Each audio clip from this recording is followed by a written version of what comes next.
ਦੁਨੀਆ ਦੇ ਦੋ ਖੂਬਸੂਰਤ ਸ਼ਹਿਰ ਤਹਿਰਾਨ ਔਰ ਬੈਰੂਤ ਲੈਬਨਾਨ ਦੇ ਵਿੱਚ ਖੰਡਰਾਤ ਬਣਾ ਦਿੱਤੇ ਨੇ ਹਿਸਟੋਰੀਕਲ ਸਿਟੀ 10-11 ਦਿਨਾਂ ਦੇ ਇਸ ਪੀਰੀਅਡ ਦੇ ਵਿੱਚ ਇਹਦੇ 'ਚ ਕੋਈ ਸ਼ੱਕ ਨਹੀਂ ਹੈ ਕਿ ਤਬਾਹੀ ਇਹ ਈਰਾਨ ਦੇ ਵਿੱਚ ਹੋਏ ਕਿਉਂਕਿ ਜੇ 3000-4000 ਸਟ੍ਰਾਈਕਸ ਦੀ ਗੱਲ ਹੁੰਦੀ ਹੈ ਤੇ ਜ਼ਾਹਰ ਹੈ ਕਿ ਪਹਿਲੀ ਸਟ੍ਰਾਈਕ ਜਿਹੜੀ 180 ਦੇ ਕਰੀਬ ਸਕੂਲੀ ਬੱਚੀਆਂ ਔਰ ਟੀਚਰ ਉਹਨਾਂ ਦੇ ਜਿਹੜੇ ਨੇ ਉਹ ਮਾਰੇ ਗਏ ਆਮ ਲੋਕ ਔਰ ਕਿੰਨੇ ਲੋਕ ਮਰੇ ਜਿੰਨਾ ਕੁ ਨੰਬਰ ਈਰਾਨ 'ਚ 1500-1600 ਆਉਂਦਾ ਪਰ ਜਿਸ ਲੈਵਲ ਦੇ ਸਟ੍ਰਾਈਕ ਨੇ ਮੈਨੂੰ ਲੱਗਦਾ ਵੀ ਬਹੁਤ ਸਾਰੇ ਤਾਂ ਮਲਬੇ ਦੇ ਥੱਲੇ ਹੀ ਦਬੇ ਹੋਣੇ ਨੇ Trump says 10 Iranian mine laying vessels destroyed America president Trump ਜਿਹੜੇ ਨੇ ਉਹ ਚਾਹੁੰਦੇ ਨੇ ਕਿ ਵੀ ਇਸ ਨੂੰ ਵਿਕਟਰੀ ਡਿਕਲੇਅਰ ਕਰੀਏ ਪਰ ਮੈਨੂੰ ਇਹ ਲੱਗਦਾ ਵੀ ਨੈਤਨਯਾਹੂ ਨੇ ਕੋਈ ਨਾ ਕੋਈ ਫਾਲਸ ਫਲੈਗ ਆਪਰੇਸ਼ਨ ਕਰ ਦੇਣਾ ਨੇੜੇ ਜੇ ਆ ਕੇ ਈਰਾਨ ਉਹ ਨਹੀਂ ਚਾਹੁੰਦਾ ਕਿ ਵੀ ਇਹ ਜੰਗ ਉਹ ਤਾਂ ਚਾਹੁੰਦਾ ਹੈ ਵੀ ਈਰਾਨ ਨੂੰ ਬਿਲਕੁਲ ਗਜ਼ਾ ਬਣਾ ਦਿੱਤਾ ਜਾਏ ਮਲੀਆ ਮੇਟ ਕਰ ਦਿੱਤਾ ਜਾਏ ਇਸ ਬਦਲਦੀ ਦੁਨੀਆ ਵਿੱਚ ਤੁਸੀਂ ਪਿੱਛੇ ਨਾ ਰਹਿ ਜਾਓ ਹਰ ਘਟਨਾ ਜੋ ਤੁਹਾਡੀ ਜ਼ਿੰਦਗੀ ਤੇ ਅਸਰ ਪਾ ਰਹੀ ਹੈ ਅਸੀਂ ਉਸ ਬਾਰੇ ਦਵਾਂਗੇ ਤੁਹਾਨੂੰ ਸਟੀਕ ਤੇ ਸਹੀ ਜਾਣਕਾਰੀ ਤੁਹਾਡਾ ਆਪਣਾ ਹੱਕ ਸੱਚ ਦੀ ਆਵਾਜ਼ TV84 ਦੇ ਨਾਲ ਜੁੜਨ ਲਈ ਆਪਣਾ ਫੋਨ ਚੁੱਕੋ ਤੇ ਐਪ ਸਟੋਰ ਵਿੱਚ ਜਾ ਕੇ ਡਾਊਨਲੋਡ ਕਰੋ TV84 ਦੀ ਨਵੀਂ ਐਪ ਇਸ ਐਪ ਤੇ ਤੁਸੀਂ ਦੇਖ ਸਕਦੇ ਹੋ 24 ਘੰਟੇ TV84 ਦਾ ਲਾਈਵ ਚੈਨਲ ਅਤੇ ਨਾਲ ਹੀ ਪੰਜ ਪੰਜਾਬ ਅਤੇ ਦੁਨੀਆ ਭਰ ਦੀਆਂ ਅਹਿਮ ਖਬਰਾਂ ਫਿਰ ਦੇਰ ਕਿਸ ਗੱਲ ਦੀ ਹੁਣੇ ਡਾਊਨਲੋਡ ਕਰੋ TV84 ਦੀ ਨਵੀਂ ਐਪ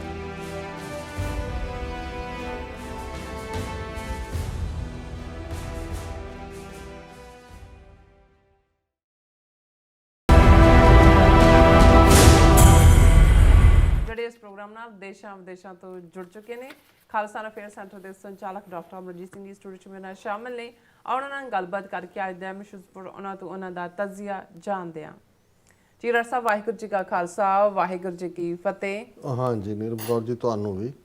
ਤੇ ਦੁਨੀਆ ਭਰ 'ਚ ਬੈਠੇ ਸਾਡੇ ਬਹੁਤ ਹੀ ਪਿਆਰੇ ਸੋਹਣੇ ਸਿਆਣੇ ਸੁਨੱਖੇ TV84 ਦੇ ਦਰਸ਼ਕਾਂ ਨੂੰ ਵੀ ਵਾਹਿਗੁਰੂ ਜੀ ਕਾ ਖਾਲਸਾ ਵਾਹਿਗੁਰੂ ਜੀ ਕੀ ਫਤਿਹ ਸਾਡੇ ਬਹੁਤ ਹੀ ਪਿਆਰੇ ਮੁਸਲਮਾਨ ਭੈਣਾਂ ਭਰਾਵਾਂ ਨੂੰ ਅਸਲਾਮ ਅਲੈਕਮ ਗੰਗਾ ਜਮਨੀ ਤਹਿਜ਼ੀਬ ਦੇ ਹਿੰਦੂ ਤਵੀਆਂ ਨੂੰ ਨਮੋ ਨਮੇ ਤੇ ਹੋਰ ਸਾਰੇ ਵੀਰਾਂ ਭੈਣਾਂ ਨੂੰ ਆਦਾਬ ਜੀ ਡਾਕਟਰ ਸਾਹਿਬ ਜੀਆਂ ਨੂੰ ਪ੍ਰੋਗਰਾਮ ਸੱਚੋ ਸੱਚ ਵਿੱਚ ਬਹੁਤ ਧੰਨਵਾਦ ਜੀ ਡਾਕਟਰ ਸਾਹਿਬ ਅੱਜ 10 ਮਾਰਚ 2026 27 ਫੱਗਣ ਨਾਨਕ ਸ਼ਾਹੀ ਸੰਮਤ 557 ਦਾ ਦਿਨ ਹੈ ਤੇ ਡਾਕਟਰ ਸਾਹਿਬ ਪ੍ਰੋਗਰਾਮ ਸ਼ੁਰੂ ਕਰਨ ਤੋਂ ਪਹਿਲਾਂ ਅਸੀਂ ਦਰਸ਼ਕਾਂ ਤੇ ਸਰੋਤਿਆਂ ਨੂੰ ਹਮੇਸ਼ਾ ਤਰ੍ਹਾਂ ਦਾ ਸੀ ਵਿਊਅਰਸ ਜੇ ਤੁਸੀਂ ਹੱਕ ਸੱਚ ਇਨਸਾਫ ਤੇ ਪੈਰਾ ਦਿੰਦਾ ਇੱਕੋ ਇੱਕ ਚੈਨਲ TV84 ਨੂੰ ਦੇਖਣਾ ਚਾਹੁੰਦੇ ਹੋ ਤਾਂ ਤੁਸੀਂ ਦੇਖ ਸਕਦੇ ਹੋ spectrum cable RCN cable public Canada roku Jadoo box ਸ਼ਾਵਾ ਫੇਸਬੁੱਕ TV84 ਦੀ ਐਪ ਰਾਹੀਂ online streaming and IP box ਤੇ ਤੁਸੀਂ TV84 ਨੂੰ ਦੇਖ ਸਕਦੇ ਹੋ ਵਿਊਅਰਸ ਜੇ ਤੁਸੀਂ TV84 ਨਾਲ ਜਾਂ ਪ੍ਰੋਗਰਾਮ ਸੱਚੋ ਸੱਚ ਨਾਲ ਫੇਸਬੁੱਕ ਰਾਹੀਂ ਜੁੜੇ ਹੋ ਤਾਂ ਇਸ ਨੂੰ ਵੱਧ ਲਾਈਕ ਕਰੋ ਤੇ ਸ਼ੇਅਰ ਕਰੋ ਅਤੇ ਨਾਲ ਹੀ YouTube ਤੇ ਸਬਸਕ੍ਰਾਈਬ ਵੀ ਕਰੋ ਇਹ ਵੀ ਦੱਸ ਦੇ ਕਿ ਤੁਸੀਂ TV84 ਦੀ ਐਪ ਨੂੰ ਐਂਡਰੋਇਡ ਐਂਡ ਐਪ ਸਟੋਰ ਤੇ ਡਾਊਨਲੋਡ ਕਰਕੇ ਜੋ TV84 ਦੀ ਲਾਈਵ ਸਟ੍ਰੀਮ ਹੈ ਇਸ ਨੂੰ ਤੁਸੀਂ 24 ਆਵਰਸ ਦੇਖ ਸਕਦੇ ਹੋ ਸੋ ਵਿਊਅਰਸ ਪ੍ਰੋਗਰਾਮ ਦੀ ਸ਼ੁਰੂਆਤ ਕਰਨ ਜਾ ਰਹੇ ਹਾਂ ਅੱਜ ਦੀ ਸਪਾਂਸਰਸ਼ਿਪ ਦੇ ਵਾਲੇ ਨਾਲ ਕਿ ਅੱਜ ਦੇ ਪ੍ਰੋਗਰਾਮ ਸੱਚੋ ਸੱਚ ਨੂੰ ਸਪਾਂਸਰ ਕੀਤਾ ਗਿਆ ਹੈ ਕਲਾਮਾਜ਼ੂ ਮਿਸ਼ੀਗਨ ਤੋਂ ਭਾਈ ਗੁਰਦੇਵ ਸਿੰਘ ਤੇ ਭੈਣ ਜਸਵਿੰਦਰ ਕੌਰ ਜੀ ਵੱਲੋਂ ਸੋ ਇਹ ਸਾਡੇ TV84 ਦੇ ਪਰਿਵਾਰ ਦੇ ਮੈਂਬਰ ਨੇ ਐਂਡ ਪੱਕੇ ਸਪੋਰਟਰ ਨੇ ਔਰ ਖਾਲਿਸਤਾਨ ਦੀ ਜਿਹੜੀ ਆਲੋਚਨਾ ਕਰਦੇ ਨੇ ਸੋ ਅੱਜ ਦੀ ਸਪਾਂਸਰਸ਼ਿਪ ਲਈ ਅਸੀਂ ਇਹਨਾਂ ਦਾ ਤਹਿ ਦਿਲ ਤੋਂ ਧੰਨਵਾਦ ਕਰਦੇ ਹਾਂ ਤੁਹਾਨੂੰ ਵੀ ਅਪੀਲ ਤੇ ਬੇਨਤੀ ਕਰਦੇ ਹਾਂ ਕਿ ਤੁਸੀਂ ਪ੍ਰੋਗਰਾਮ ਸੱਚੋ ਸੱਚ ਨੂੰ ਵੱਧ ਤੋਂ ਵੱਧ ਸਪਾਂਸਰ ਕਰੋ ਸਪਾਂਸਰਸ਼ਿਪ ਲਈ ਤਾਂ ਸਾਨੂੰ ਕਾਲ ਕਰ ਸਕਦੇ ਸਾਡੇ ਫੋਨ ਨੰਬਰ ਤੇ 5166191984 ਸਿਮ ਨੰਬਰ ਤੇ WhatsApp ਕਰ ਸਕਦੇ ਹੋ ਤੁਸੀਂ ਸਾਨੂੰ ਈਮੇਲ ਵੀ ਕਰ ਸਕਦੇ ਹੋ TV84@tv ਤੇ ਸੋ ਹੁਣ ਆਪਾਂ ਆਪਣੇ ਜਿਹੜੇ ਇਸ਼ੂ ਵੱਲ ਵਧਦੇ ਹਾਂ ਜਿਹੜਾ ਆਪਣਾ ਕਰੰਟ ਜਿਸ ਤਰ੍ਹਾਂ ਕਿ ਈਰਾਨ ਦੇ ਜਿਹੜੀ ਜੰਗ ਹੈ ਉਸ ਬਾਰੇ ਆਪਾਂ ਗੱਲਬਾਤ ਕਰਨ ਜਾ ਰਹੇ ਹਾਂ ਲਗਾਤਾਰ 111ਵਾਂ ਦਿਨ ਹੈ ਸੋ ਜਿਸ ਤਰ੍ਹਾਂ ਕਿ ਪ੍ਰੈਜ਼ੀਡੈਂਟ ਟਰੰਪ ਵੱਲੋਂ ਕੀਤੀ ਕੱਲ ਦੀ ਪ੍ਰੈਸ ਜਿਹੜੀ ਕਾਨਫਰੰਸ ਵਿੱਚ ਭਾਵੇਂ ਜੰਗ ਨੂੰ ਜਲਦੀ ਮੁਕਾਉਣ ਦਾ ਐਲਾਨ ਕੀਤਾ ਗਿਆ ਸੀ ਪਰ ਹਾਲਾਤ ਅਜੇ ਵੀ ਜਿਹੜੇ ਗੈਰ ਯਕੀਨੀ ਵਾਲੇ ਨੇ ਸੋ ਪੈਂਟਾਗਨ ਵੱਲੋਂ ਈਰਾਨ ਤੇ ਹਮਲਾ ਜਿਹੜੇ ਨੇ ਤੇਜ਼ ਕਰਨ ਦੀ ਜਿਹੜੀ ਗੱਲ ਕਹੀ ਜਾ ਰਹੀ ਹੈ ਜਦੋਂ ਕਿ ਈਰਾਨ ਦਾ ਕਹਿਣਾ ਹੈ ਕਿ ਉਹ ਫੈਸਲਾ ਕਰੇਗਾ ਕਿ ਜੰਗ ਕਦੋਂ ਮੁਕਾਉਣੀ ਹੈ ਸੋ ਇਵੇਂ ਕਿਹਾ ਜਾ ਸਕਦਾ ਹੈ ਕਿ ਦੋਵਾਂ ਜਿਹੜੀਆਂ ਨੇ ਧਿਰਾਂ ਨੇ ਇਸ ਚੋਂ ਆਪਣੀ ਜਿੱਤ ਕੱਢਣਾ ਚਾਹੁੰਦੀਆਂ ਨੇ ਔਰ ਪਹਿਲਾਂ ਅੱਖ ਕੌਣ ਝਪਕੇਗਾ ਇਸ ਬਾਰੇ ਕਿਆਸ ਰਾਈਆਂ ਨੇ ਸੋ ਇਸ ਬਾਰੇ ਆਪਾਂ ਗੱਲਬਾਤ ਕਰਨ ਜਾ ਰਹੇ ਹਾਂ ਸੋ ਅਸੀਂ ਚਾਹਾਂਗੇ ਕਿ ਤੁਸੀਂ ਇਸ ਤਰ੍ਹਾਂ ਬਣੇ ਰਹਿਣਾ ਦੇਖਣ ਸੁਣਨ ਲਈ ਤੁਹਾਡਾ ਸਭ ਦਾ ਬਹੁਤ ਬਹੁਤ ਧੰਨਵਾਦ ਜੀ ਡਾਕਟਰ ਸਾਹਿਬ ਕੀ ਵਿਚਾਰਾਂ ਨੇ ਸਭ ਤੋਂ ਪਹਿਲਾਂ ਤਾਂ ਅੱਜ ਦੇ ਪ੍ਰੋਗਰਾਮ ਨੂੰ ਸਪਾਂਸਰ ਕਰਨ ਲਈ ਅਸੀਂ ਭਾਈ ਗੁਰਦੇਵ ਸਿੰਘ ਕਲਾਮਾਜ਼ੂ ਤੇ ਉਹਨਾਂ ਦੀ ਸਿੰਘਣੀ ਸਾਹਿਬਾਂ ਭੈਣ ਜੀ ਜਸਵਿੰਦਰ ਕੌਰ ਤੇ ਸਮੁੱਚੇ ਪਰਿਵਾਰ ਦਾ ਸ਼ੁਕਰੀਆ ਅਦਾ ਕਰਦੇ ਹਾਂ। ਬਿਲਕੁਲ ਤੁਸੀਂ ਠੀਕ ਕਿਹਾ ਕਿ ਇਹ ਸਾਡਾ ਪਰਿਵਾਰ ਅਸਲ ਦੇ ਵਿੱਚ ਜੇ ਇਹ ਕਹਿਣਾ ਹੋਏ ਖਾਸ ਤੌਰ ਤੇ ਡਾਕਟਰ ਰਣਜੀਤ ਸਿੰਘ ਉਹਨਾਂ ਦੇ ਤੁਰ ਜਾਣ ਤੋਂ ਬਾਅਦ ਕਿ ਹੁਣ ਜੇ ਇਸ TV 84 ਨੂੰ ਰਨ ਕਰਨ ਦੇ ਅਸੀਂ ਸਮਰੱਥ ਹਾਂ ਤਾਂ ਉਸ ਦੇ ਵਿੱਚ ਭਾਈ ਗੁਰਦੇਵ ਸਿੰਘ, ਭਾਈ ਗੋਵਿੰਦਰ ਸਿੰਘ ਔਰ ਇਹ ਸਾਰੇ ਹੀ ਸਾਡੇ ਕਲੋਜ਼ ਸਾਥੀ, ਹਾਲਾਂਕਿ ਸਾਡੀ ਵਾਸ਼ਿੰਗਟਨ ਟੀਮ ਭਾਈ ਨਰਿੰਦਰ ਸਿੰਘ, ਭਾਈ ਬਲਵਿੰਦਰ ਸਿੰਘ ਚੱਠਾ, ਭਾਈ ਸੰਤੋਖ ਸਿੰਘ ਇੰਡੀਆਨਾ ਤੋਂ, ਇਹ ਸਾਰਾ ਸਾਡਾ ਪਰਿਵਾਰ ਹੈ। ਪਰ ਜਿਵੇਂ ਭਾਈ ਗੁਰਦੇਵ ਸਿੰਘ ਉਹਨਾਂ ਨੇ ਸਾਰੇ ਸਮੇਂ ਅੰਦਰ ਕੈਮਰੇ ਦੇ ਉੱਤੇ ਵੀ ਮੁਹਾਰਤ ਹਾਸਲ ਕੀਤੀ। ਜਦੋਂ ਅਸੀਂ ਯੂਰਪ, ਆਸਟ੍ਰੇਲੀਆ ਜਾਂ ਕੈਨੇਡਾ ਪਿਛਲੇ ਸਾਰੇ ਪੀਰੀਅਡ ਦੇ ਵਿੱਚ ਟ੍ਰਿਪ ਕੀਤਾ ਜੀ, ਤੇ ਜੇ ਉਸ ਦੀ ਕਵਰੇਜ, ਲਾਈਵ ਕਵਰੇਜ ਕੁਝ ਹਾਲਾਤਾਂ 'ਚ ਦਰਸ਼ਕਾਂ ਤੱਕ ਪਹੁੰਚਦੀ ਰਹੀ ਤੇ ਇਹ ਭਾਈ ਗੁਰਦੇਵ ਸਿੰਘ ਹੋਰਾਂ ਦੀ ਬਦੌਲਤ ਹੈ। ਉਹ ਸਾਡੇ ਹੁਣ ਸਫ਼ਰਾਂ ਦੇ ਸਾਥੀ ਵੀ ਨੇ ਔਰ ਇਸ 'ਚ ਕੋਈ ਸ਼ੱਕ ਨਹੀਂ ਕਿ ਜਦੋਂ ਕਿ ਇਸ ਵੇਲੇ ਕਾਫੀ ਸਟਰਗਲਿੰਗ ਪੀਰੀਅਡ ਹੈ ਹਰ ਇੱਕ ਦਾ, ਜਿਸ ਬਿਜ਼ਨਸ ਵੀ ਕੋਈ ਹੈ, ਪਰ ਉਹ ਇਸ ਗੱਲ ਨੂੰ ਵੀ ਯਕੀਨੀ ਬਣਾਉਂਦੇ ਨੇ ਕਿ ਆਪਣੇ ਦਸਵੰਧ 'ਚੋਂ TV 84 ਦੀ ਫਾਈਨੈਂਸ਼ੀਅਲ ਹੈਲਪ ਵੀ ਹੋਏ। ਸੋ ਅਸੀਂ ਗੁਰੂ ਚਰਨਾਂ 'ਚ ਅਰਦਾਸ ਕਰਦੇ ਹਾਂ ਕਿ ਮਹਾਰਾਜ ਸਮੁੱਚੇ ਪਰਿਵਾਰ ਨੂੰ ਚੜ੍ਹਦੀ ਕਲਾ ਦੇਣ।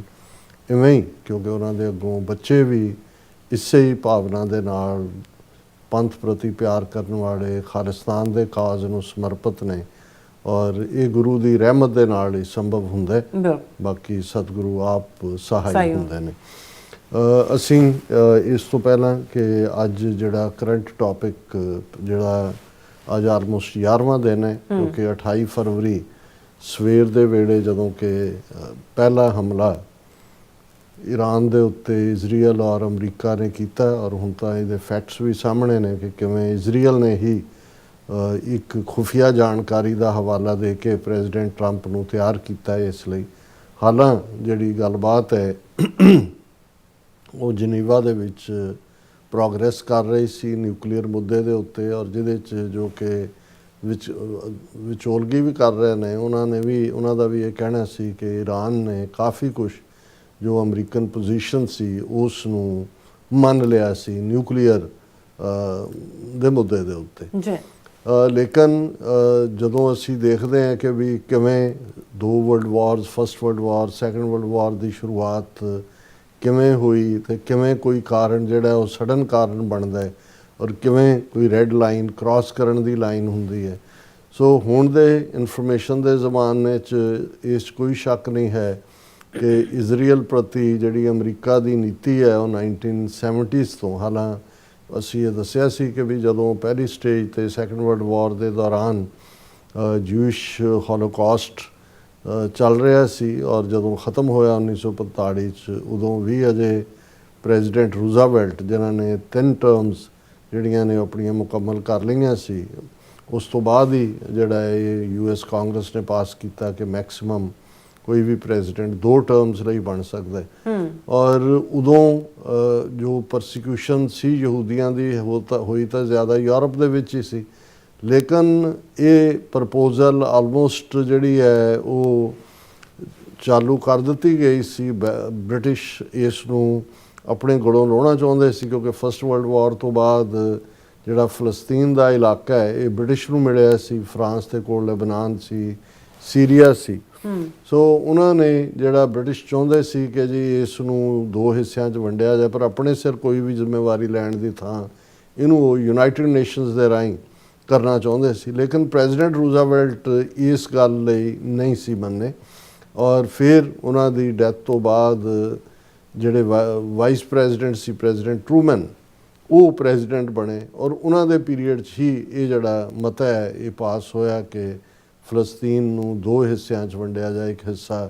ਫਲਸਤੀਨੀਆਂ ਦਾ ਜਿਨ੍ਹਾਂ ਦਾ ਪਹਿਲਾਂ ਹੀ ਹੋਮਲੈਂਡ ਸੀ ਔਰ ਯਹੂਦੀਆਂ ਨੂੰ ਉੱਥੇ ਲਿਆ ਕੇ ਵਸਾਉਣ ਦਾ ਔਰ ਉਹਨਾਂ ਦੇ ਆਪਣੇ ਮੁਲਕ ਹੋਣ ਦਾ। ਸੋ ਕਹਿਣ ਦਾ ਮਤਲਬ ਇਹ ਹੈ ਵੀ ਬਹੁਤ ਵਾਰ ਬਹੁਤਿਆਂ ਨੂੰ ਲੱਗਦਾ ਹੁੰਦਾ ਵੀ ਸ਼ਾਇਦ ਇਜ਼ਰਾਈਲ ਨੂੰ ਬਣਾਉਣ ਦੇ ਵਿੱਚ ਵੀ ਔਰ ਉਸ ਤੋਂ ਫੌਰਨ ਬਾਅਦ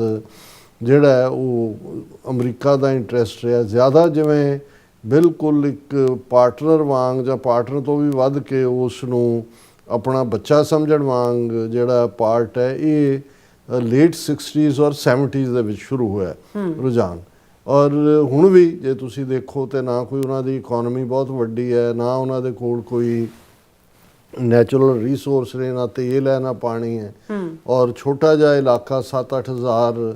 ਜਿਹੜਾ ਸਕੁਅਰ ਮਾਈਲ ਦਾ, ਔਰ ਆਬਾਦੀ ਸਾਰੀ 9 ਮਿਲੀਅਨ ਦੇ ਕਰੀਬ। ਹੁਣ ਇਸ ਸਾਰੇ ਚੋਂ ਜਿਵੇਂ ਅਮਰੀਕਾ ਨੇ ਉਸ ਸਟੇਜ ਦੇ ਉੱਤੇ ਤਾਂ ਜ਼ਾਹਰ ਹੈ 70s ਦੇ ਵਿੱਚ ਵੀ ਐਨਰਜੀ ਜਾਂ ਆਇਲ ਔਰ ਮਿਡਲ ਈਸਟ ਦੇ ਵਿੱਚ ਫੁੱਟ ਹੋਲਡ ਰੱਖਣ ਦੀ ਲਾਈਨ ਸੀ, ਪਰ ਹੌਲੀ ਹੌਲੀ ਇੱਕ ਸਟੇਜ ਐਸੀ ਆਈ ਜਿਹੜੀ ਕਿ ਅਸੀਂ ਦੇਖਦੇ ਹਾਂ ਕਿ 90s ਤੱਕ ਪਹੁੰਚਦੇ ਹਾਂ। ਔਰ ਇਸ ਨੂੰ ਮੇਰੇ ਵੀ ਬਹੁਤ ਸਾਰੇ ਗਿਆਨ 'ਚ ਵਾਧਾ ਹੁੰਦਾ ਹੈ ਜਦੋਂ ਮੈਂ ਜਿਹੜੇ ਸਾਬਕਾ CIA ਦੇ ਜਾਂ ਹੋਰ whistle blower inside system Pentagon ਜਿਨ੍ਹਾਂ ਨੇ ਕੰਮ ਕੀਤਾ ਹੈ, ਜਾਂ ਕੁਛ ਜਿਹੜੇ ਸਾਬਕਾ ਡਿਪਲੋਮੈਟ ਨੇ, ਔਰ ਇਸ ਵੇਲੇ ਸੋਸ਼ਲ ਮੀਡੀਆ ਰਾਹੀਂ ਬਹੁਤ ਸਾਰੀ ਜਾਣਕਾਰੀ ਬਾਹਰ ਆਉਂਦੀ ਹੈ ਕਿ ਵੀ ਹੌਲੀ ਇਸ ਲੈਵਲ ਤੱਕ ਵੀ ਰਿਲੇਸ਼ਨਸ਼ਿਪ ਚਲੀ ਗਈ ਕਿ ਈਵਨ, ਔਰ ਇਹ ਉਹਨਾਂ ਦੇ ਸਾਬਕਾ ਅਧਿਕਾਰੀਆਂ ਦਾ ਕਹਿਣਾ ਸੀ ਕਿ ਅਮਰੀਕਾ ਦੇ ਵਿੱਚ ਵੀ ਅਮਰੀਕਨ ਇੰਟੈਲੀਜੈਂਸ ਦੇ ਉੱਤੇ ਉਹਨਾਂ ਦੀ ਖੁਫੀਆ ਏਜੰਸੀ ਮੋਸਾਦ ਹਾਵੀ ਹੁੰਦੀ ਰਹੀ। ਅਮਰੀਕਾ 'ਚ ਵੀ ਬੇਰੋਕ ਟੋਕ ਈਵਨ ਜਿਹੜੀਆਂ ਨੇ ਇਨਸਾਈਡ ਜਿਹੜੀਆਂ ਮੀਟਿੰਗਾਂ ਦਾ ਵੀ ਹਿੱਸਾ ਬਣਦੇ ਰਹੇ। ਔਰ ਈਵਨ ਇੱਕ ਕੇਸ ਸ਼ਾਇਦ ਜੋਨੇਥਨ ਉਹਦਾ ਨਾਂ ਸੀ, ਜਿਹਨੇ ਅਮਰੀਕਾ ਦੇ ਬਹੁਤ ਸਾਰੇ ਸੀਕ੍ਰੇਟ ਜਿਹੜੇ ਨਿਊਕਲੀਅਰ ਸੀ ਦੂਸਰੇ ਉਹ ਚੁਰਾਏ ਔਰ ਉਹ ਰਸ਼ੀਆ ਨੂੰ ਵੇਚੇ। ਔਰ ਉਹ ਕਾਫੀ ਦੇਰ ਰਿਹਾ, ਬਾਅਦ ਦੇ ਵਿੱਚ ਉਸ ਨੂੰ ਭੇਜ ਦਿੱਤਾ ਗਿਆ ਸੀ ਪਾਰਡਨ ਦੇ ਕੇ ਉਹ ਇਜ਼ਰਾਈਲ 'ਚ ਹੈ। ਪਰ ਅੱਜ ਵੀ ਜੇ ਕੋਈ ਉਹਦੇ ਖਿਲਾਫ ਕਹਿੰਦਾ ਵੀ ਇਸ ਲੈਵਲ ਦੇ ਉੱਤੇ ਵੀ ਸਾਡੇ ਨਾਲ ਹੋਇਆ ਤੇ ਕਿਹਾ ਜਾਂਦਾ ਵੀ ਐਂਟੀ ਸੈਮਿਟਿਕ। ਕਿਉਂਕਿ ਦੇਖੋ ਇਹਦੇ 'ਚ ਕੋਈ ਸ਼ੱਕ ਨਹੀਂ ਹੈ ਕਿ ਡਿਊਰਿੰਗ ਨਾਜ਼ੀ ਰਜੀਮ ਜਾਂ ਉਸ ਤੋਂ ਪਹਿਲਾਂ ਸਦੀਆਂ ਤੋਂ ਯੂਰਪ 'ਚ ਰਹਿੰਦੇ ਆ, ਇਹਨਾਂ ਦੇ ਨਾਲ ਧੱਕਾ ਹੋਇਆ, ਪਰ ਉਹ ਕੋਈ ਫਲਸਤੀਨੀਆਂ ਜਾਂ ਅਰਬਾਂ ਨੇ ਤਾਂ ਨਹੀਂ ਸੀ ਕੀਤਾ। ਉੱਥੋਂ ਤਾਂ 2-3 ਹਜ਼ਾਰ ਸਾਲ ਪਹਿਲਾਂ ਖਾਸ ਤੌਰ 'ਤੇ ਉੱਥੋਂ ਨਿਕਲ ਗਏ, ਅੱਡ ਥਾਵਾਂ 'ਤੇ ਗਏ, ਔਰ ਵੱਖਰੇ ਰੀਜ਼ਨ ਸੀ ਹਰ ਥਾਂ ਦੇ ਉੱਤੇ ਇਹਨਾਂ ਪ੍ਰਤੀ ਨਫ਼ਰਤ ਦੇ। ਲੇਕਿਨ ਇੱਕ ਜਿਹੜੀ ਹਮਦਰਦੀ ਦੀ ਵੇਵ ਪੈਦਾ ਹੋਈ ਸੈਕੰਡ ਵਰਲਡ ਵਾਰ, ਜਦੋਂ 6 ਮਿਲੀਅਨ ਯਹੂਦੀਆਂ ਦੀ ਹੋਲੋਕਾਸਟ ਹੋਣ ਦੀ ਗੱਲ ਹੁੰਦੀ ਹੈ, ਇੱਕ ਸਿੰਪੈਥੀ ਫੈਕਟਰ ਨੂੰ ਇਸ 75-80 ਸਾਲ ਜਿਵੇਂ ਇਹਨਾਂ ਨੇ ਉਸ ਗੱਲ ਨੂੰ ਇਹਨਾਂ ਨੇ ਮਰਨ ਨਹੀਂ ਦਿੱਤਾ ਹੈ। ਉਹ ਭਾਵੇਂ ਸ਼ਿੰਡਲਰ ਲਿਸਟ ਵਰਗੀਆਂ ਹਾਲੀਵੁੱਡ ਦੀਆਂ ਫਿਲਮਾਂ ਹੋਣ, ਅਦਰਵਾਈਜ਼ ਜਿਹੜਾ ਉਹਨਾਂ ਦੇ ਥਾਂ 4-5 ਥਾਵਾਂ 'ਤੇ ਵੱਡੇ ਹੋਲੋਕਾਸਟ ਮਿਊਜ਼ੀਅਮ, ਜਿਵੇਂ ਵਾਸ਼ਿੰਗਟਨ DC ਦੇ ਵਿੱਚ ਵੀ US ਕਾਂਗਰਸ ਦਾ ਵੱਡਾ ਪੈਸਾ ਇਹਦੇ 'ਚ ਇਨਵੋਲਵ ਹੈ, ਤੈਲ ਅਵੀਵ 'ਚ ਹੈ, ਯੂਰਪ ਦੇ ਵਿੱਚ ਹੈ, ਔਰ ਇਹਨੂੰ ਜਾਰੀ ਰੱਖਿਆ। ਔਰ ਇਹ ਮੈਂ ਸਮਝਦਾ ਵੀ ਇਸ ਗੱਲ ਦਾ ਹੌਲੀ ਪਾਰਟ ਇਹ ਬਣ ਗਿਆ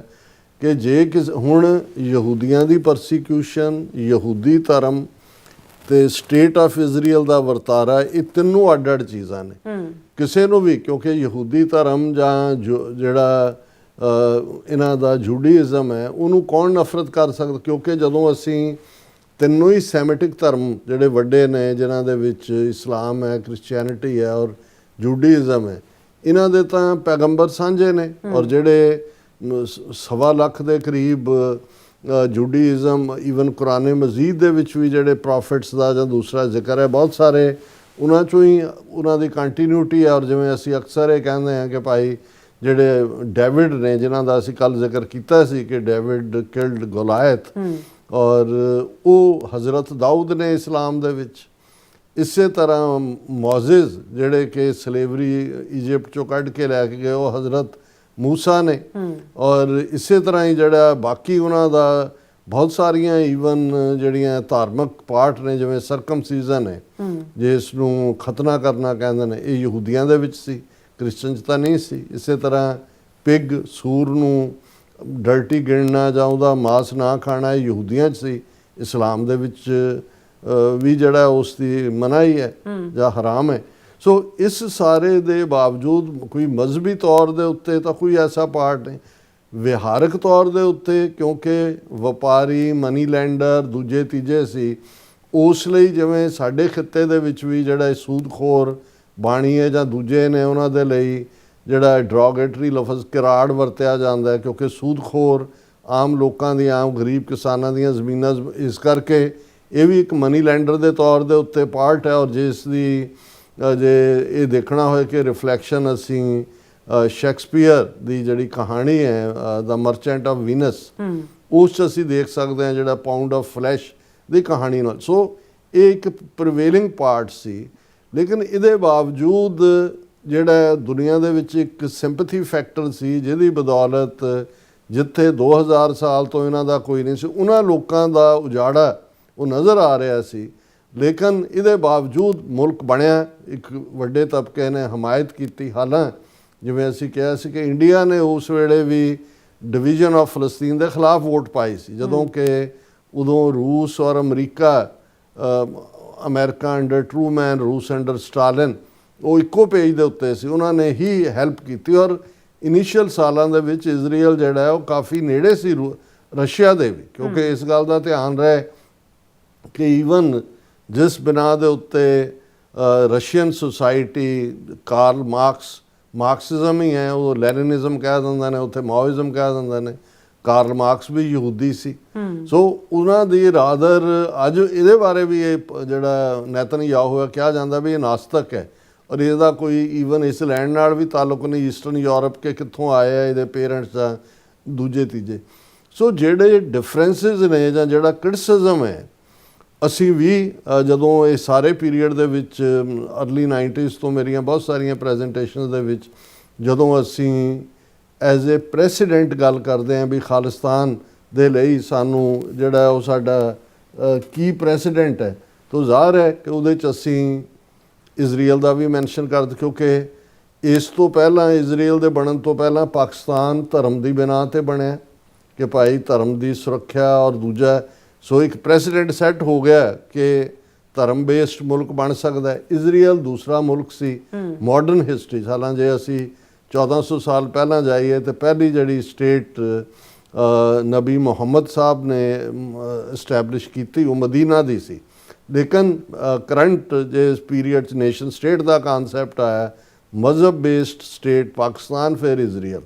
ਔਰ ਜ਼ਾਹਰ ਹੈ ਕਿ ਵੀ ਜਿਹੜੀ ਪਰਸੀਕਿਊਸ਼ਨ ਦੀ ਕਹਾਣੀ ਹੈ ਯਹੂਦੀਆਂ ਦੀ, ਉਹ ਸਿੱਖ ਪਰਸੀਕਿਊਸ਼ਨ ਵੀ 18ਵੀਂ ਸਦੀ 19ਵੀਂ ਉਹ ਸਾਰੇ ਨਾਲ ਜੁੜੀ ਹੋਈ ਸੀ। ਔਰ ਇਸ ਲਈ ਹਮੇਸ਼ਾ ਇੱਕ ਅਸੀਂ, ਔਰ ਜ਼ਾਹਰ ਹੈ ਵੀ ਇਹਨਾਂ ਨੇ ਸਰਵਾਈਵ ਕਿਵੇਂ ਕੀਤਾ, ਐਜੂਕੇਸ਼ਨ ਵੱਲ ਕਿਵੇਂ ਧਿਆਨ ਦਿੱਤਾ, ਆਪਣਾ ਫੇਥ, ਆਪਣੀ ਬੋਲੀ ਹੀਬਰੀਓ ਨੂੰ ਕਿਵੇਂ ਕਾਇਮ ਰੱਖਿਆ, ਇਹ ਸਾਰੇ ਪਾਰਟ ਸੀ। ਲੇਕਿਨ ਜਦੋਂ ਤੁਹਾਡੇ ਕੋਲ ਚਾਹੀਦਾ ਤਾਂ ਇਹ ਸੀ ਕਿ ਸਟੇਟ ਆਫ ਇਜ਼ਰਾਈਲ ਜਦੋਂ ਹੋਂਦ ਦੇ ਵਿੱਚ ਆਈ, ਇਹ ਉਸ ਸਾਰੇ ਤੋਂ ਪਾਕ ਹੁੰਦੀ, ਪਵਿੱਤਰ ਹੁੰਦੀ ਜਿਹੜਾ ਨਾਜ਼ੀਆਂ ਜਾਂ ਜ਼ੁਲਮ ਕਰਨ ਵਾਲੀਆਂ ਜਾਂ ਟਾਇਰੈਂਟ ਸਟੇਟਸ ਕਰਦੀਆਂ ਨੇ। ਪਰ ਜੋ ਇਹਨਾਂ ਦਾ ਵਰਤਾਰਾ ਹੈ 67 ਦੀ 6 ਰੋਜ਼ਾ ਜੰਗ ਤੋਂ ਬਾਅਦ, ਫਿਰ ਔਸਲੋ ਅਕੋਰਡ ਤੋਂ ਬਾਅਦ, ਔਰ ਫਿਰ ਵੈਸਟ ਬੈਂਕ ਦੇ ਵਿੱਚ ਕੀ ਕੀਤਾ, ਔਰ ਹੁਣ ਗਜ਼ਾ ਦੇ ਵਿੱਚ ਕੀ ਕੀਤਾ। ਸੋ ਉਹਨਾਂ ਹਾਲਾਤਾਂ 'ਚ ਨਾਜ਼ੀਆਂ ਨੇ ਕੀ ਕੀਤਾ, ਉਹ ਤਾਂ ਬਹੁਤ ਕੁਛ ਪਰਦੇ ਪਿੱਛੇ ਸੀ। ਉਹ ਤਾਂ ਜਦੋਂ ਵਰਲਡ ਵਾਰ ਦਾ ਐਂਡ ਹੋਇਆ ਉਦੋਂ ਹਕੀਕਤਾਂ ਸਾਹਮਣੇ ਆਈਆਂ ਕਿ ਕੰਸਨਟ੍ਰੇਸ਼ਨ ਕੈਂਪ, ਗੈਸ ਚੈਂਬਰਸ, ਕੀ ਚੱਲ ਰਿਹਾ ਸੀ। ਪਰ ਇਹ ਤਾਂ in front of the cameras 2.5 ਸਾਲ ਲਗਾਤਾਰ ਜੋ ਕੁਛ ਗਜ਼ਾ ਦੇ ਵਿੱਚ ਹੋਇਆ, 2/3 ਮਰਨ ਵਾਲੇ ਬੱਚੇ ਔਰ ਬੀਬੀਆਂ, 70-80 ਹਜ਼ਾਰ ਮਾਰ ਦਿੱਤਾ ਹੈ, 2 ਲੱਖ ਜ਼ਖਮੀ ਕਰ ਦਿੱਤਾ ਹੈ, ਕਿੰਨੇ ਬੇਘਰ ਕਰ ਦਿੱਤੇ ਨੇ। ਔਰ ਹੁਣ ਕਿਹੜਾ ਹਟ ਗਏ ਨੇ, ਅਜੇ ਵੀ ਗਜ਼ਾ ਦੇ ਵਿੱਚ ਇਨ ਸਪਾਈਟ ਆਫ ਕੇ ਜੀ ਪੀਸ, ਸੀਜ਼ ਫਾਇਰ, ਇਹ ਉਹ, ਲਬਨਾਨ ਜਿਹਦਾ ਕੋਈ ਲਾਗਾ ਦੇਗਾ ਨਹੀਂ ਹੈ, ਉਹ ਸਾਰੇ ਦੇ ਨਾਲ 400 ਤੋਂ ਜ਼ਿਆਦਾ ਬੰਦਾ ਮਾਰ ਦਿੱਤਾ ਹੈ। ਔਰ ਇਹ ਜਿਵੇਂ ਇੱਕ ਬੜੇ ਵੱਡੇ ਆਰਟਿਸਟ ਦਾ ਕਹਿਣਾ ਸੀ ਕਿ ਦੁਨੀਆ ਦੇ 2 ਖੂਬਸੂਰਤ ਸ਼ਹਿਰ ਤਹਿਰਾਨ ਔਰ ਬੈਰੂਤ ਲਬਨਾਨ ਦੇ ਵਿੱਚ ਉਹ ਖੰਡਰਾਤ ਬਣਾ ਦਿੱਤੇ ਨੇ, ਹਿਸਟੋਰੀਕਲ ਸਿਟੀ। ਔਰ ਜਿਸ ਬੇਦਰਦੀ ਦੇ ਨਾਲ ਇਹ ਸਾਰਾ ਪਾਰਟ ਚੱਲ ਰਿਹਾ, ਸੋ ਜਿਵੇਂ ਅਸੀਂ, ਕਿਉਂਕਿ ਇਸ ਦੇ ਉੱਤੇ ਸਿੱਖ ਕੌਮ ਦੇ ਵਿੱਚ ਵੀ 2 ਵਿਊ ਪੁਆਇੰਟ ਨੇ। ਇੱਕ ਅੱਖਾਂ ਬੰਦ ਕਰਕੇ ਅਮਰੀਕਾ ਦੀ ਹਮਾਇਤ ਕਰੋ ਵਾਲੇ ਨੇ, ਉਹ ਦੂਸਰਿਆਂ ਨੂੰ ਬੁਰਾ ਭਲਾ ਕਹਿੰਦੇ ਨੇ। ਜੇ ਕੋਈ ਇੱਕ ਹੋਰ ਨੇ ਜਿਹੜੇ ਕਹਿੰਦੇ ਨੇ ਵੀ ਅਸੀਂ ਖੜੇ ਤਾਂ ਅਮਰੀਕਾ ਨਾਲ ਹੈ ਆਲਵੇਜ਼, ਕਿਉਂਕਿ ਅਮਰੀਕਾ 'ਚ ਹੁੰਦੇ ਆ, ਮੁਲਕ ਹੈ ਸਾਡਾ। ਲੇਕਿਨ ਇਹ ਵੀ ਅਮਰੀਕਨ ਹੋਣ ਦੀ ਖੂਬਸੂਰਤੀ ਹੈ ਕਿ ਉਹ ਤੁਹਾਨੂੰ, ਕਿ ਤੁਸੀਂ ਆਪਣੀਆਂ ਨੀਤੀਆਂ ਨੂੰ ਵੀ, ਇਹ ਅਮਰੀਕਾ ਦੀ ਵਾਰ ਨਹੀਂ ਹੈ, ਇਜ਼ਰਾਈਲ ਦੀ ਵਾਰ ਹੈ। ਔਰ ਜਿਹੜੇ ਬੋਰਨ ਅਮਰੀਕਨ ਹੀ ਨਹੀਂ, ਜਿਹੜੇ ਵਾਈਟ ਅਮਰੀਕਨ ਜਿਨ੍ਹਾਂ ਨੇ ਇਸ ਲੈਵਲ ਤੇ, ਹਾਇਰ ਲੈਵਲ ਤੇ ਸਰਵ ਕੀਤਾ ਹੈ, ਜੇ ਉਹ ਅਮਰੀਕਾ ਦੀ ਨੀਤੀ ਨੂੰ ਕਿ ਭਾਈ ਇਹ ਅਮਰੀਕਾ ਦੀ ਵਾਰ ਨਹੀਂ ਹੈ, ਕਿਉਂਕਿ ਅਮਰੀਕਾ ਨੂੰ ਕੋਈ ਖਤਰਾ ਨਹੀਂ ਸੀ ਈਰਾਨ ਤੋਂ, ਜਾਂ ਕੋਈ ਜਿਹੜਾ ਉਹਨਾਂ ਨੇ ਕਦੇ ਅਮਰੀਕਾ ਦੇ ਖਿਲਾਫ ਇਹ ਨਹੀਂ ਹੈ ਵੀ ਉੱਥੋਂ ਕੋਈ ਇੰਟਰ ਕੰਟੀਨੈਂਟਲ ਮਿਜ਼ਾਈਲਾਂ ਬਣਾ ਦਿੱਤੀਆਂ ਸੀ, ਬੈਲਿਸਟਿਕ ਮਿਸਾਈਲਸ ਜਾਂ ਦੂਜਾ। ਸੋ ਇਸ ਗੱਲ ਨੂੰ ਅਸੀਂ ਇਹ ਕਹਿਣਾ ਚਾਹੁੰਦੇ ਹਾਂ। ਔਰ ਇਹਨਾਂ 10-11 ਦਿਨਾਂ ਦੇ ਇਸ ਪੀਰੀਅਡ ਦੇ ਵਿੱਚ ਇਹਦੇ 'ਚ ਕੋਈ ਸ਼ੱਕ ਨਹੀਂ ਹੈ ਕਿ ਤਬਾਹੀ ਤਬਾਹੀ ਤਬਾਹੀ ਇਹ ਈਰਾਨ ਦੇ ਵਿੱਚ ਹੋਏ, ਕਿਉਂਕਿ ਜੇ 3000 4000 ਸਟ੍ਰਾਈਕਸ ਦੀ ਗੱਲ ਹੁੰਦੀ ਹੈ ਤੇ ਜ਼ਾਹਰ ਹੈ ਕਿ ਪਹਿਲੀ ਸਟ੍ਰਾਈਕ ਜਿਹੜੀ ਅਨਫੋਰਚੂਨੇਟਲੀ ਅਮਰੀਕਾ ਦੇ ਖਾਤੇ 'ਚ ਪੈਂਦੀ ਹੈ। ਹਾਲਾਂਕਿ ਇਸ ਨੂੰ ਡਿਸਪਿਊਟ ਵੀ ਕੀਤਾ ਜਾ ਰਿਹਾ, ਲੇਕਿਨ ਫਾਈਨਲ ਇਨਵੈਸਟੀਗੇਸ਼ਨ ਇਸ ਪਾਸੇ ਵੱਲ ਇਸ਼ਾਰਾ ਕਰਦੇ ਹੈ, ਜਿਹਦੇ 'ਚ ਕਿ 180 ਦੇ ਕਰੀਬ ਸਕੂਲੀ ਬੱਚੀਆਂ ਔਰ ਟੀਚਰ ਉਹਨਾਂ ਦੇ ਜਿਹੜੇ ਨੇ ਉਹ ਮਾਰੇ ਗਏ। ਔਰ ਇਸ ਵੇਲੇ ਕੋਈ ਵੀ ਸਾਬਤ ਸਟਰਕਚਰ, ਉਹ ਭਾਵੇਂ ਚਲੋ ਜਦੋਂ ਜੰਗ ਹੁੰਦੀ ਹੈ ਫੌਜੀ ਟਿਕਾਣੇ ਜਾਂ ਪੁਲਿਸ ਵਾਲੇ ਤਾਂ ਸਮਝ ਆ ਸਕਦੇ ਨੇ, ਪਰ ਆਮ ਲੋਕ ਔਰ ਕਿੰਨੇ ਲੋਕ ਮਰੇ, ਜਿੰਨਾ ਕੁ ਨੰਬਰ ਈਰਾਨ 'ਚ 1500-1600 ਆਉਂਦਾ, ਪਰ ਜਿਸ ਲੈਵਲ ਦੇ ਸਟ੍ਰਾਈਕ ਨੇ ਮੈਨੂੰ ਲੱਗਦਾ ਵੀ ਬਹੁਤ ਸਾਰੇ ਤਾਂ ਮਲਬੇ ਦੇ ਥੱਲੇ ਹੀ ਦਬੇ ਹੋਣੇ ਨੇ। ਔਰ ਅਮਰੀਕਾ ਦੀ ਫੌਜ ਦੇ ਵੀ 7ਵਾਂ ਜਿਹੜਾ ਮੈਂਬਰ ਹੈ ਉਸ ਦਾ ਜ਼ਿਕਰ ਹੋਇਆ ਕਿ ਵੀ ਉਹ ਮਾਰਿਆ ਗਿਆ। ਔਰ ਜੇ ਅਸੀਂ ਜ਼ਖਮੀਆਂ ਦੀ ਗੱਲ ਕਰੀਏ, ਅਮਰੀਕਨ ਤੇ ਅੱਜ ਪਹਿਲੀ ਵਾਰ ਸੀ ਕਿ ਵੀ ਅਮਰੀਕਨ ਪੈਂਟਾਗਨ ਔਰ ਵਾਈਟ ਹਾਊਸ ਨੇ ਸ਼ਾਇਦ 167 ਦੇ ਕਰੀਬ ਜਿਹੜੇ ਨੇ ਉਹਨਾਂ ਦਾ ਜ਼ਿਕਰ ਕੀਤਾ ਹੈ। About 140 US service members wounded since start of Israel Iran war. Pentagon, ਇਹ ਪੈਂਟਾਗਨ ਦੀ ਬਰੀਫਿੰਗ ਹੈ ਕਿ 140 ਜਿਹੜੇ ਨੇ ਉਹ ਜ਼ਖਮੀ ਹੋਏ ਨੇ। ਸੋ ਜ਼ਾਹਰ ਹੈ ਕਿ ਈਰਾਨ ਨੇ ਅਨਐਕਸਪੈਕਟਡਲੀ ਜਿਹੜਾ ਸਰਪ੍ਰਾਈਜ਼ ਐਲੀਮੈਂਟ ਸੀ, ਉਹ ਜਿਹੜੇ ਅਮਰੀਕਾ ਦੇ ਇਹਨਾਂ 7 ਮੁਲਕਾਂ ਦੇ ਵਿੱਚ ਜਿਹੜੇ ਅੱਡੇ ਸੀ, ਜਿਨ੍ਹਾਂ 'ਚ ਖਾੜੀ ਦੇ ਮੁਲਕ ਵੀ ਨੇ ਔਰ ਦੂਸਰੇ ਪਾਸੇ ਜਾ ਕੇ ਇਰਾਕ ਦੇ ਵਿੱਚ ਵੀ, ਜਾਰਡਨ ਦੇ ਵਿੱਚ ਵੀ, ਉਹਨਾਂ ਦੇ ਉੱਤੇ ਵੀ ਉਹਨਾਂ ਨੇ ਡਰੋਨ ਔਰ ਕਰੂਜ਼ ਮਿਸਲਸ ਦੇ ਨਾਲ ਹਮਲੇ ਕੀਤੇ। ਜਵਾਬ ਦੇ ਵਿੱਚ ਅਮਰੀਕਾ ਨੇ, ਜਿਵੇਂ ਪ੍ਰੈਜ਼ੀਡੈਂਟ ਟਰੰਪ ਨੇ ਕਿਹਾ ਕਿ ਏਅਰ ਫੋਰਸ ਅਸੀਂ ਉਹਨਾਂ ਦੀ ਬਿਲਕੁਲ ਡਿਸਟਰੋਏ ਕਰ ਦਿੱਤੀ ਹੈ, ਨੇਵੀ ਦੇ ਕਿੰਨੇ 80 ਕੇ ਕਿੰਨੇ ਜਹਾਜ਼ ਡੋਬੇ ਨੇ ਉਸ ਦਾ ਬਿਲਕੁਲ ਨਾਮੋ ਨਿਸ਼ਾਨ ਨਹੀਂ ਹੈ। ਔਰ ਅਸੀਂ ਜਿਹੜਾ ਉਹ ਆਪਣਾ ਨਿਸ਼ਾਨੇ ਦਾ ਬਹੁਤ ਸਾਰਾ ਹਿੱਸਾ ਉਹ ਸਫਲਤਾ ਦੇ ਨਾਲ ਹਾਸਲ ਕਰ ਲਿਆ। ਪਰ ਜਿਹੜੀ ਚੀਜ਼ ਅਨਐਕਸਪੈਕਟਡ ਐਕਸਪੈਕਟੇਸ਼ਨ ਤਾਂ ਸੀ, ਜਦੋਂ ਸਟ੍ਰੇਟ ਆਫ ਹਾਰਮੂਜ਼ ਦੀ ਗੱਲ ਹੁੰਦੀ ਸੀ ਕਿ ਦੁਨੀਆ ਦਾ 20% ਆਇਲ ਉੱਥੋਂ ਜਾਂਦਾ ਹੈ, ਤੇ ਜ਼ਾਹਰ ਹੈ ਵੀ ਕੋਈ ਈਰਾਨ ਨੇ ਆਪਣੇ ਕੋਈ ਸਮੁੰਦਰੀ ਬੇੜਿਆਂ ਦੇ ਨਾਲ ਉਹਨੂੰ ਬਲੌਕ ਨਹੀਂ ਕੀਤਾ, ਪਰ ਇੰਸ਼ੋਰੈਂਸ ਕੰਪਨੀਆਂ ਨੇ ਜਿਹੜੀਆਂ ਉਹ ਨਾ ਕਰ ਦਿੱਤੀਆਂ ਇੰਸ਼ੋਰੈਂਸ ਤੋਂ। ਔਰ ਹੁਣ ਜਿਹੜੀ ਇਹ ਲੇਟੈਸਟ ਜਿਹੜੀ ਹੈ ਐਲਾਨ ਹੈਗਾ ਅਮਰੀਕਾ ਦਾ ਕਿ ਭਾਈ ਉਹਨਾਂ ਨੇ ਜਿਹੜਾ ਪਹਿਲਾਂ ਤਾਂ ਵਾਰਨ ਕੀਤਾ ਈਰਾਨ ਨੂੰ ਕਿ ਵੀ ਉਸ ਜਿਹੜਾ ਸਟ੍ਰੇਟ ਆਫ ਹਾਰਮੂਜ਼ ਦੇ ਵਿੱਚ ਉਹ ਮਾਈਨਸ ਨਹੀਂ ਵਿਛਾਏਗਾ। ਔਰ ਅਮਰੀਕਾ ਨੇ ਆਉਣ ਵਾਲੇ ਦਿਨਾਂ 'ਚ, ਕਿਉਂਕਿ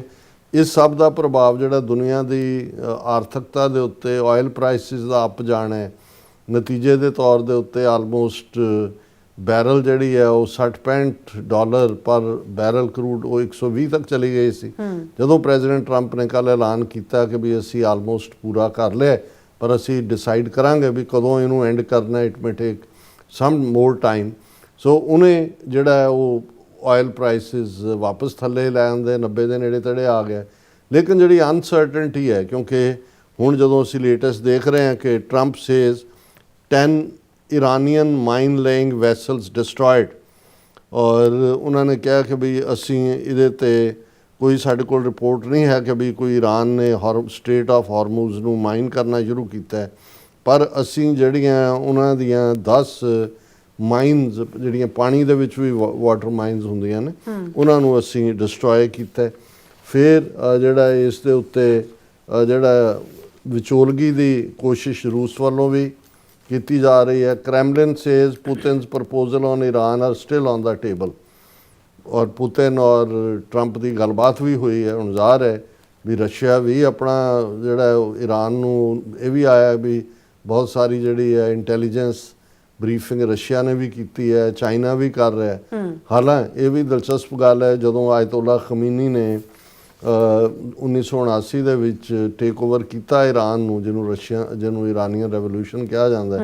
ਤੇ ਉਹਨੇ ਕਿਹਾ ਸੀ ਵੀ ਦੋ ਸ਼ੈਤਾਨ ਨੇ, ਅਮਰੀਕਾ ਵੱਡਾ ਸ਼ੈਤਾਨ ਹੈ, ਸੋਵੀਅਤ ਯੂਨੀਅਨ ਛੋਟਾ ਸ਼ੈਤਾਨ ਹੈ। ਸੋ ਇੱਕੋ ਵੇਲੇ ਉਦੋਂ ਬਿਲਕੁਲ ਹਸਟਿਲਿਟੀ ਸੀ, ਲੇਕਿਨ ਵਕਤ ਦੇ ਨਾਲ ਹੁਣ ਪੁਤਿਨ ਨੂੰ ਵੀ ਲੱਗਦਾ ਵੀ ਮੈਨੂੰ ਤਾਂ ਯੂਕਰੇਨ 'ਚ ਫਸਾਇਆ ਹੋਇਆ ਸੀ, ਹੁਣ ਮੈਂ ਵਿਚੋਲਗੀ ਕਰਦਾ। ਹਾਲਾਂਕਿ ਇਹ ਵੀ ਆਇਆ ਕਿ ਪ੍ਰੈਜ਼ੀਡੈਂਟ ਟਰੰਪ ਨੇ ਉਹਨਾਂ ਨੂੰ ਕਿਹਾ ਕਿ ਜੀ ਸ਼ੁਕਰੀਆ ਤੁਹਾਡੇ ਵਿਚੋਲਗੀ ਦੀ ਆਫਰ ਦਾ,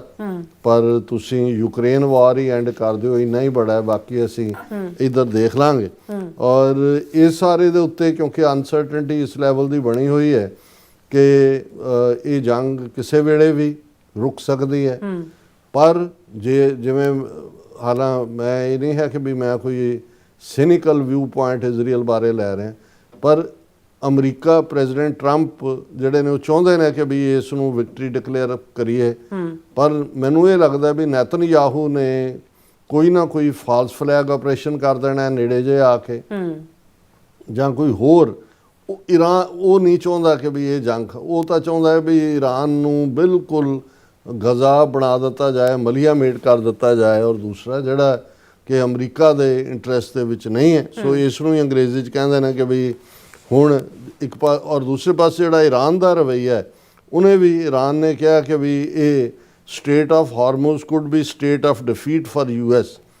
ਕਿ ਵੀ ਅਸੀਂ ਡਿਸਾਈਡ ਕਰਾਂਗੇ ਵੀ ਕਹਿੰਦੇ ਸ਼ੁਰੂ ਅਮਰੀਕਾ ਇਜ਼ਰਾਈਲ ਨੇ ਕੀਤੀ ਹੈ ਜੰਗ, ਕਦੋਂ ਬੰਦ ਕਰਨੀ ਹੈ ਉਹ ਅਸੀਂ ਡਿਸਾਈਡ ਕਰਾਂਗੇ। ਇਹਦਾ ਮਤਲਬ ਇਹ ਹੈ ਕਿ ਉਹ ਇਸ ਕਿਸਮ ਦੀ ਗਾਰੰਟੀ ਹੀ ਚਾਹੁੰਦੇ ਹੋਣਗੇ ਕਿ ਬਈ ਘੱਟੋ ਘੱਟ ਇਨ ਫਿਊਚਰ, ਕਿਉਂਕਿ ਉਹਨਾਂ ਦਾ ਕੌੜਾ ਤਜਰਬਾ ਹੈ, 2 ਵਾਰ ਗੁਫ਼ਤਗੂ ਹੋਈ ਔਰ ਪਹਿਲੀ ਵਾਰ ਹਮਾਸ ਦੇ ਨਾਲ ਗੱਲਬਾਤ ਦੇ ਦੌਰਾਨ ਦੋਹਾ ਦੇ ਉੱਤੇ ਇਜ਼ਰਾਈਲ ਨੇ ਜਿਹੜਾ ਉਹ ਹਮਲਾ ਕੀਤਾ, ਹਾਲਾ ਬਚ ਗਈ ਹਮਾਸ ਦੀ ਲੀਡਰਸ਼ਿਪ। ਇੱਧਰ ਅਮਰੀਕਾ ਨੇ ਜਦੋਂ 12 ਰੋਜ਼ਾ ਜੰਗ ਜੂਨ ਦੇ ਵਿੱਚ ਮੁੱਕੀ ਔਰ ਉਸ ਤੋਂ ਬਾਅਦ ਹੁਣ ਗੱਲਬਾਤ ਚੱਲ ਰਹੀ ਸੀ ਔਰ ਗੱਲਬਾਤ ਪ੍ਰੋਗਰੈਸ ਹੋ ਰਹੀ ਸੀ, ਐਂਡ ਇਜ਼ਰਾਈਲ ਨੇ ਜਿਹੜਾ ਉਹ ਖੁਫੀਆ ਇਨਫੋਰਮੇਸ਼ਨ ਦਾ ਬਹਾਨਾ ਲਾ ਕੇ ਜਿਹੜਾ ਅਮਰੀਕਾ ਨੂੰ ਘੜੀਸ ਲਿਆ ਇਸ ਸਾਰੇ ਦੇ ਵਿੱਚ। ਸੋ ਹੁਣ ਇਹ ਲੱਗਦਾ ਹੈ ਕਿ ਵੀ ਸਟਰੋਂਗ ਵਿਲ ਚਾਹੀਦੀ ਹੈ। ਔਰ ਜਿਵੇਂ ਪ੍ਰੈਜ਼ੀਡੈਂਟ ਟਰੰਪ ਨੇ ਖੁਦ ਵੀ ਕਿਹਾ ਕਿ ਈਵਨ ਮੇਰਾ ਵਾਈਸ ਪ੍ਰੈਜ਼ੀਡੈਂਟ ਮਿਸਟਰ ਵੈਂਸ, ਉਹਨਾਂ ਨੇ ਕਿਹਾ ਵੀ ਫਿਲਸੋਫੀਕਲੀ ਹੀ ਵਾਜ਼ ਨਾਟ ਇਨ ਫੇਵਰ ਆਫ ਦਾ ਵਾਰ। ਸੋ ਜ਼ਾਹਰ ਹੈ ਕਿ ਇੱਕ ਪਾਸੇ ਮਿਸਟਰ ਵੈਂਸ ਜਾਂ ਦੂਸਰੇ ਹੋਣਗੇ, ਦੂਜੇ ਪਾਸੇ ਮਾਰਕੋ ਰੂਬੀਓ ਜਾਂ ਉਹਨਾਂ ਦਾ ਸਨ ਇਨ ਲਾ ਜਿਹੜਾ ਕੁਸ਼ਨਰ ਔਰ ਦੂਸਰੇ ਜਿਹੜੇ ਸੱਜਣ ਨੇ ਜਿਨ੍ਹਾਂ ਨੂੰ ਗੱਲਬਾਤ ਲਈ ਲਾਇਆ ਹੋਇਆ ਸੀ, ਵਿਟਨਰ ਕਿ ਕੀ ਨਾਂ ਹੈ ਉਹਨਾਂ ਦਾ। ਸੋ ਇਹਨੂੰ ਕਹਿੰਦੇ ਨੇ ਕਿ ਵੀ ਹੁਣ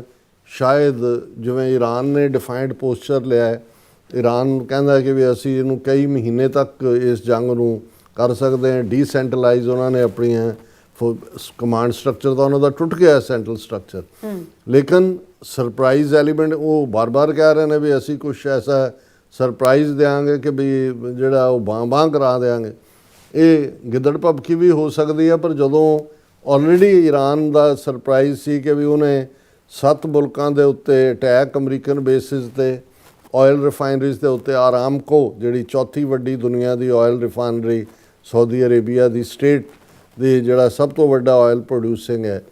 ਉਹਦੇ ਉੱਤੇ ਵੀ ਅਟੈਕ। ਸੋ ਉਹਦੇ ਥੱਲੇ ਜਿਹੜਾ ਈਰਾਨ ਨੇ ਆਪਣੀ ਤਾਕ ਇਸ ਕਦਰ ਉੱਥੇ ਜਮਾ ਦਿੱਤੀ ਹੈ ਕਿ ਈਵਨ ਇਰਾਕ ਨੇ ਔਰ ਇਹ ਜਿਹੜੇ ਨੇ ਮਿਸਟਰ ਮਾਰਕੋ ਰੂਬੀਓ ਨੇ ਇਹ ਕਿਹਾ Iraqi air space must not be used against neighbours. Iraq prime minister tells US Rubio ਕਿ ਵੀ ਈਵਨ ਇਰਾਕ ਜਿੱਥੇ ਜਿਹੜਾ ਅੰਡਰ ਅਮਰੀਕਨ ਇਨਫਲੂਐਂਸ ਹੈ, ਉਹਨਾਂ ਦੇ ਪ੍ਰਾਈਮ ਮਿਨਿਸਟਰ ਨੇ ਕਿਹਾ ਕਿ ਵੀ ਸਾਡੀ ਧਰਤੀ ਨੂੰ ਤੁਸੀਂ ਇਸਤੇਮਾਲ ਨਹੀਂ ਕਰ ਸਕਦੇ ਈਰਾਨ ਦੇ ਉੱਤੇ ਹਮਲਾ ਕਰਨ। ਸੋ ਇਹ ਅਮਰੀਕਾ ਦੇ ਲਈ ਵੀ ਸਰਪ੍ਰਾਈਜ਼ ਹੈ ਔਰ ਆਉਣ ਵਾਲੇ ਪੋਸਟ ਵਾਰ ਸਿਚੁਏਸ਼ਨ 'ਚ ਇਹ ਜਿਹੜੀਆਂ ਕੰਟਰੀਜ਼ ਜਿਨ੍ਹਾਂ ਨੇ ਅਮਰੀਕਾ ਨੂੰ ਅੱਡੇ ਦਿੱਤੇ ਹੋਏ ਸੀ ਆਪਣੀ ਸੁਰੱਖਿਆ ਦੇ ਲਈ, ਇਹ ਕਿੰਨਾ ਕੁ ਟੋਲਰੇਟ ਕਰਨਗੇ, ਕਿੰਨਾ ਕੁ ਉਹਨਾਂ ਦਾ ਚ ਦਮਖਮ ਹੈ। ਰਜੀਮ ਚੇਂਜ ਵੀ ਹੋ ਸਕਦਾ ਹੈ। ਬਹਿਰੀਨ ਦੇ ਵਿੱਚ ਹਜ਼ਾਰਾਂ ਲੋਕ ਬਾਹਰ ਨਿਕਲੇ ਨੇ, ਉਹ ਰਜੀਮ ਚੇਂਜ ਮੰਗਦੇ ਨੇ। ਸੋ ਕਾਫੀ ਕੁਛ ਇਹ ਹੈ, ਪਰ ਇਹ ਹੁਣ ਸ਼ਾਇਦ ਗੱਲ ਆਉਣ ਵਾਲੇ ਦਿਨਾਂ 'ਚ ਹੀ ਹੋਏਗੀ ਕਿ ਹੂ ਬਲਿੰਕਸ ਫਸਟ, ਕਿ ਅੱਖ ਪਹਿਲਾਂ ਕੌਣ ਝਪਕਦਾ ਹੈ। ਹੁੰਦਾ ਨਾ ਤੁਸੀਂ ਇੱਕ ਲਾ ਕੇ ਇੱਕ ਟੱਕ ਦੇਖ ਰਹੇ ਹੋ, ਮਤਲਬ ਇਹ ਹੈ ਵੀ ਹੂ ਬਲਿੰਕਸ। ਪਰ ਅਸੀਂ ਸਮਝਦੇ ਹਾਂ ਵੀ ਪ੍ਰੈਜ਼ੀਡੈਂਟ ਟਰੰਪ ਦੇ ਕੋਲ ਆਰਟ ਹੈ।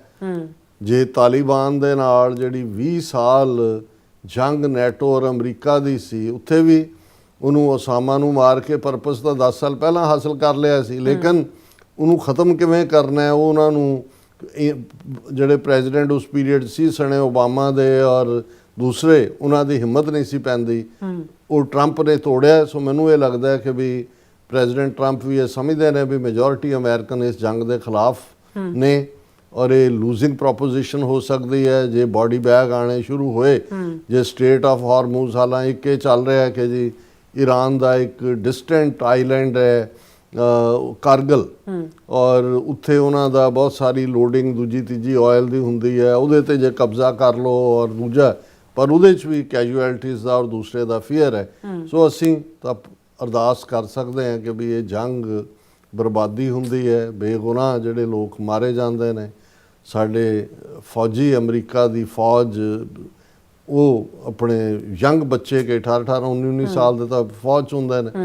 ਔਰ ਜਿਹੜੇ ਲੋਕ ਉੱਥੇ ਨੇ ਜਿਹੜੇ ਬੇਗੁਨਾਹ ਜਿਨ੍ਹਾਂ ਦੇ ਉੱਤੇ ਬੰਬ ਬਰਸ ਰਹੇ ਨੇ, ਉਹ ਭਾਵੇਂ ਇਧਰਲੇ ਹੋਣ ਭਾਵੇਂ ਇਜ਼ਰਾਈਲ ਦੀ ਵੀ ਤਬਾਹੀ ਜਿਹੜੀ ਹੈ ਉਹ ਤੈਲ ਅਵੀਵ ਔਰ ਦੂਸਰੇ 'ਚ ਕਾਫੀ ਤਬਾਹੀ ਮਚਾਈ ਹੈ। ਸੋ ਅਸੀਂ